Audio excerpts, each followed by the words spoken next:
here.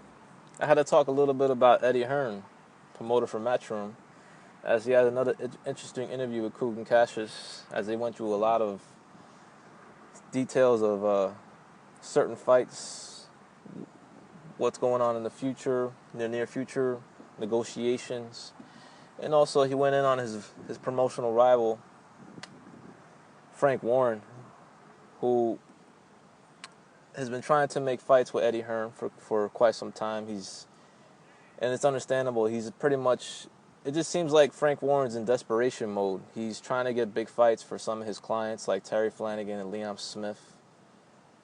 And perhaps he's feeling the pressure because of what Eddie Hearn's providing for some of his fighters, the type of platforms he's putting them on, the Sky Network. They've now entering a new phase of the deal where perhaps more TV money is going to come in, where Eddie Hearn can make even deeper cards. That doesn't always have to involve pay-per-view, because Eddie Hearn, he's really crazy with them pay-per-views, putting a bunch of pay-per-views a year, even trying to put fights where you would feel that maybe that's not really a pay-per-view. But Eddie Hearn, when you look at the numbers, you look at the turnouts to some of his events, especially recently. I mean, sold-out crowds, big crowds coming to see some of his fighters like Tony Bellew, Ricky Burns, in their respective hometowns. Also, he's got Kell Brook, perhaps in a big fight later in the summer, and that the reason why UK boxing is doing it right now and providing big money for fighters to come there and fight in the UK. It mainly has to do with his stable. Mainly has to do with his brand and his network, his platform, the Sky, that's providing the big paydays for fighters like even from America to come over to the UK and fight some of the Matchroom fighters to get their biggest paydays. That's what's going on, though. I mean, look, a lot of fighters from America are now trying to come over to fight Matchroom fighters because it will be their biggest paydays. Charles Martin got his biggest payday to come to fight Joshua, to come to the UK. Dominic Brazil, the same thing. He's going to get his biggest payday to fight Joshua.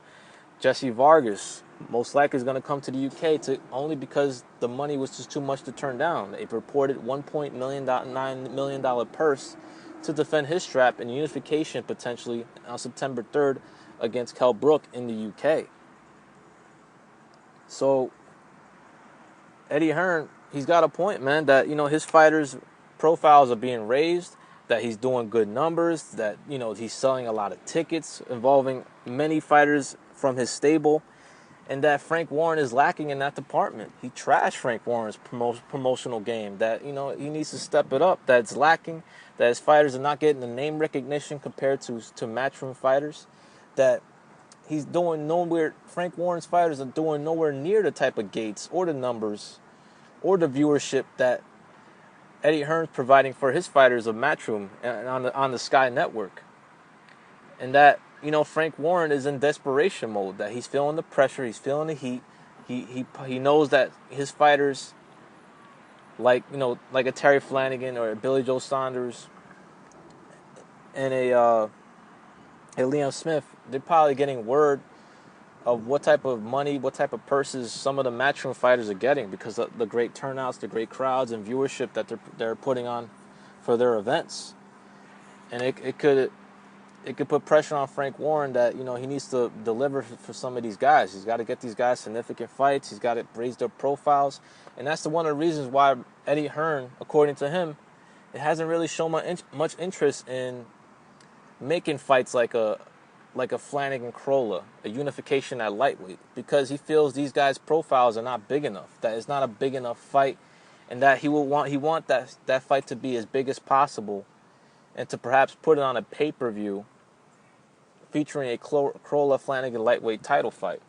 He feels Flanagan is not doing the type of numbers or doing the type of viewership, and also not bringing in a big enough fan base in order to make that fight as big as possible. So Eddie Hearn feels there's better options out there for Crolla, more bigger fights.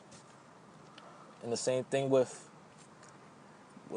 another Frank Warren fighter, Liam Smith, who is the current WBO junior middleweight champion. Frank Warren hasn't really been able to deliver with Liam Smith. Liam has been he's been in the news a lot lately. He's trying to get a significant fight after his latest title defense. But you look at the type of opponent Frank Warren got for Liam Smith in his most recent fight, a Montenegro fighter. I can't pronounce his name. Liam made easy work of him, but he wasn't a worthy contender. He wasn't a top opponent. It was a showcase bout. Yes, he was rated, but we all know about sanctioning body ratings. It was just a showcase bout, and Frank Warren just hasn't been able to deliver. And look, it looked dead. I watched the fight. It looked like nobody was there. And according to Hearn, there was only 1,000 people that showed up to watch that fight. And just very recently, there was a huge crowd to watch Tony Bellew fight Makabu in the same arena, in the same city, Liverpool, Echo Arena, where a huge crowd turned out for that fight. And then you see Liam Smith with the type of crowd he produced for his most recent fight. So, Eddie Hearn has a point. Like, why the hell is Kell Brook going to fight Liam Smith? Frank Warren's desperate to make that fight because he needs a significant fight for Liam Smith. He feels it'll be a big fight, but Eddie Hearn disagrees because of the numbers and the viewership Liam Smith provided for his last fight. But it makes no sense for Kell Brook to fight Liam Smith right now. There's bigger fish to fry in the welterweight division. He's a welterweight, a champion at welterweight. Liam Smith's a champion at junior middleweight. It makes no sense to make that fight for Kell Brook and Eddie Hearn simply because there's bigger, more lucrative fights in the welterweight division. There's still a mission to accomplish in that division. Unifications to be made. Also big money fights like Danny Garcia. Also, lucrative fight with Jesse Vargas, a Keith Thurman fight down the line. There's just bigger fights in the welterweight division compared to a Liam Smith fight, who is still building his name up in the UK. Liam Smith's nowhere near the biggest draw in the UK. He's not even the most recognizable name in the UK. I've seen the guy fight a couple times. He's a decent fighter, but he's still relatively a young champion. That's still kind of developing. He's relatively inexperienced, under 20-something fights. So it makes no sense for Kell Brook to fight him. There's other fights for Kell Brook. And I know that, there's a talk of a Canelo fight, a Cotto fight, but I really doubt those fights are going to happen. They've been in talks. Canelo has been in discussions with Frank Warren. Canelo's team have been in discussions with Frank Warren even before the Amir Khan fight was announced. So it's no surprise that he's among the names being discussed on the list. But the reason Liam Smith has been his name has been in discussions for numerous opponents: Austin Trout, Miguel Cotto, Canelo Alvarez, and he has yet to be able to get any of those fights. And it's simply because he's not a big enough name. He's not a suitable enough opponent to come over to America to fight a Miguel Cotto or a Canelo Alvarez. That fight will not do any business on pay-per-view.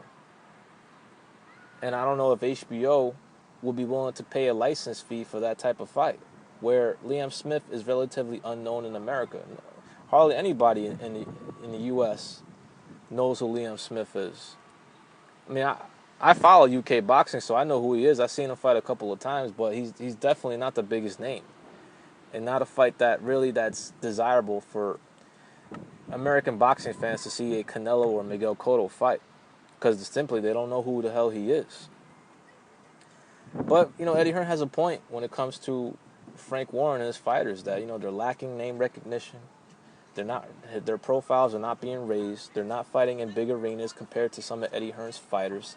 That Eddie Hearn's about the big business. He's about the big money fights. He's in that. That's what it's about. This is prize fighting. We're talking about big money, the most money that can be generated, along with the glory and the pride and the history that can be made behind some of these fights. But he's saying that Frank Warren is lacking, and his fighters ain't doing shit. They're not getting they're not producing the type of numbers his fighters are producing. They're not putting in the type of crowds his fighters are doing. They're not generating the type of gates his fighters are doing. They're not putting their asses in the seats. They're not bringing the eyeballs that some of the fighters, Eddie Hearn fighters, are doing, and he has a point. Right now, it's Eddie Hearn that's doing it. He's the reason a lot of the American fighters are coming over to fight some of the UK fighters. It's because of his stable, the name recognition of some of his fighters, like an Anthony Joshua. Big crowds turning out to his most recent events. So Eddie Hearn has a point, and Frank Warren and Mick Hennessy, they talk shit about him. It is what it is. Promotional rivals. They say Eddie Hearns was born with a silver spoon. It's true.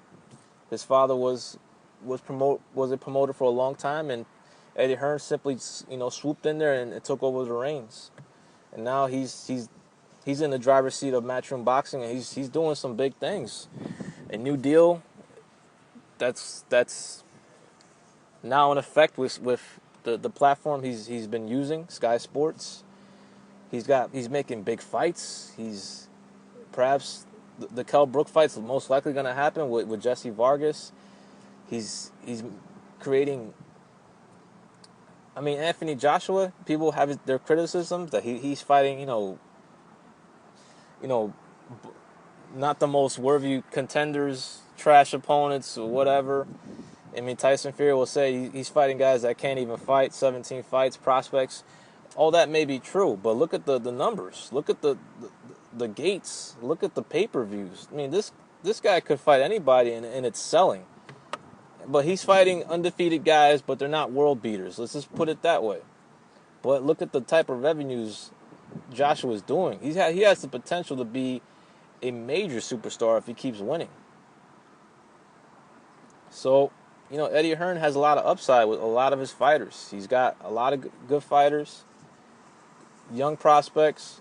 He's got a potential superstar in Anthony Joshua. He's got perhaps a potential great fighter in Kell Brook that perhaps could take over the welterweight division and perhaps move up in weight and continue to dominate.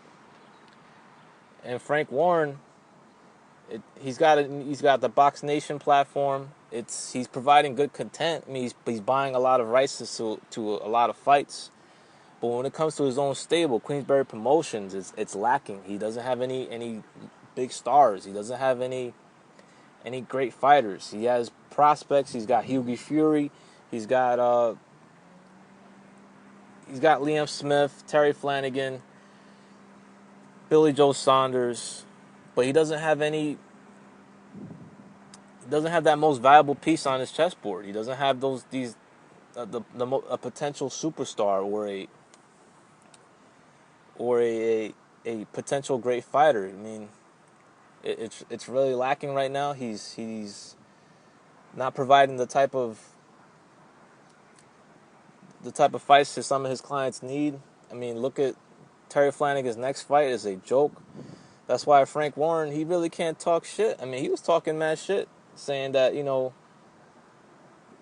trashing David Hayes' last fight, talking about look at the poor quality he's giving to the UK boxing public. But Frank Warren needs to look in the mirror. You can't talk shit on David Hayes and trash his event, and then he puts on the type of co-feature featuring his fighter with Terry Flanagan defending his belt against Mazunke Fana. Like, come on, man.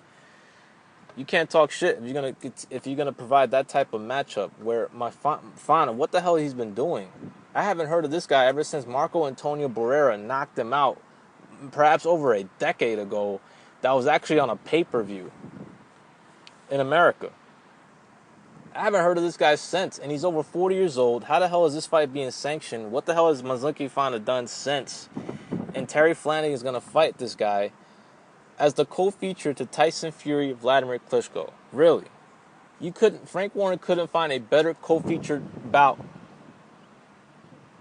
than that. That is trash. That is garbage. And Eddie Hearn's right. It is a fucking joke. That fight's a joke.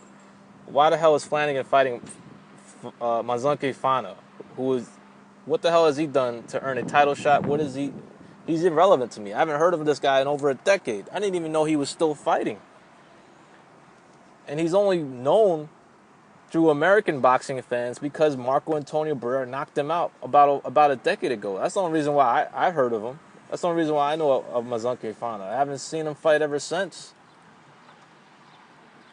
But, the rivalry's funny. They talk shit on each other, trash each other's fighters, saying that they're both, scheming the public, not putting on great fights, whatever. I mean, both guys, have their flaws. Eddie Hearn puts on a little too many pay-per-views. Frank Warren talks shit and trashes some of Eddie Hearn's practices, but yet he puts on showcases and complete mismatches himself. He's not providing great fights either. He hasn't delivered any big fights for a number of his clients. And it looks like Billy Joe Saunders perhaps may not be able to get the Golovkin fight if Eubank Jr. Swoops in there and takes that Golovkin fight, considering that it's a bigger money fight if Triple G was to fight Eubank Jr. So it is what it is. Eddie Hearn has the better stable. He's got the better platform. He's got the more viewership. He has fighters with higher profiles. But y'all let me know what y'all think. Who's got the better stable? Who's got the better fighters? Who's doing it in the UK right now? Is it Eddie Hearn, Frank Warren, Mick Hennessy? To my eyes, it's Eddie Hearn, as he's providing a lot of great opportunities for a number of his fighters. This is Boxing Truth. I'm out.